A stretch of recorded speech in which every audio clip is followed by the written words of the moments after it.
With regards po sa situation kung may babalik pa rin po ba natin ang taong mahal natin, ang feelings po ba niya ay may tendency pang maibalik?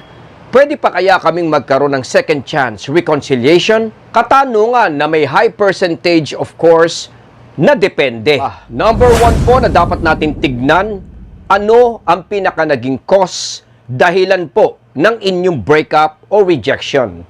Kasi kung halimbawang ang nakikita lang natin is yung pagiging upset niya, yung galit niya, yung pag-iwas niya mga utol. Lagi ko nga pong binabanggit na ito po ay isang emotional attachment. Sometimes kasi, sa mga palad, ang left ay pwede nating sabihin galit, ang right naman ay pwede nating sabihin love. Ito po ay two different thing na laging ang pinagbibintangan o sinasabing magkasalungat or magkaiba. Pero alam naman po natin, ito po ay both emotions, mga utol, na nararamdaman ng isang tao whenever siya po ay may attachment or may feeling sa atin. Kaya pag ito ay galit na lagi naman po nating sinasabi, ay kailangan lang po nating bigyan ng panahon ito para mag-heal, mag-subside yung mga negativity. Huwag nating tignan ito at ipilit ito or let's say i-push ang ating kagustuhan habang nararamdaman po natin ang mga anger at upset at guilt at malalim na tampo ng ex natin mga utol.